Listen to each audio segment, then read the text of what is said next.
Indian ക്രിക്കറ്റിന് ഐതിഹാസികമായ നേട്ടങ്ങൾ നൽകിയ നായകനാണ് എം.എസ്. ധോണി.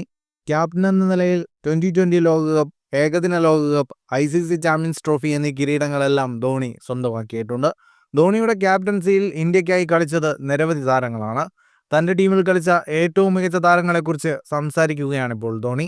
വീരേന്ദർ സെവാഗ്, സച്ചിൻ ടെണ്ടുൽക്കർ, സൗരവ് ഗാംഗുലി, യുവരാജ് സിംഗ് എന്നിവരെയാണ് തൻ്റെ ടീമിലെ മികച്ച താരങ്ങളായി ധോണി തെരഞ്ഞെടുത്തത്.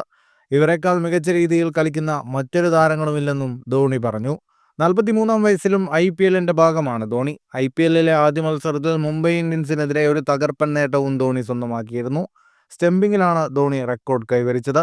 2020-ൽ ഒരേ വേദിയിൽ ഏറ്റവും കൂടുതൽ സ്റ്റംപിങ്ങുകൾ നടത്തുന്ന മൂന്നാമത്തെ വിക്കറ്റ് കീപ്പറായാണ് ധോണി റെക്കോർഡിട്ടത്.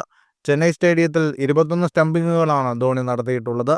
മിർപൂർ സ്റ്റേഡിയത്തിൽ 22 സ്റ്റംപിങ്ങുകൾ നടത്തിയ ബംഗ്ലാദേശ് താരം മുഷ്ഫിഖുർ റഹീം 30 സ്റ്റംപിങ്ങുകളുമായി നൂറുൽ ഹസനുമാണ് ഈ പട്ടികയിൽ യഥാക്രമം 1ഉം 2ഉം സ്ഥാനങ്ങളിലുള്ളത്. ക്രിക്കറ്റ് ലോകത്തെ കൂടുതൽ വാർത്തകൾക്കും വിശേഷങ്ങൾക്കുമായി ചാനൽ സബ്സ്ക്രൈബ് ചെയ്യും.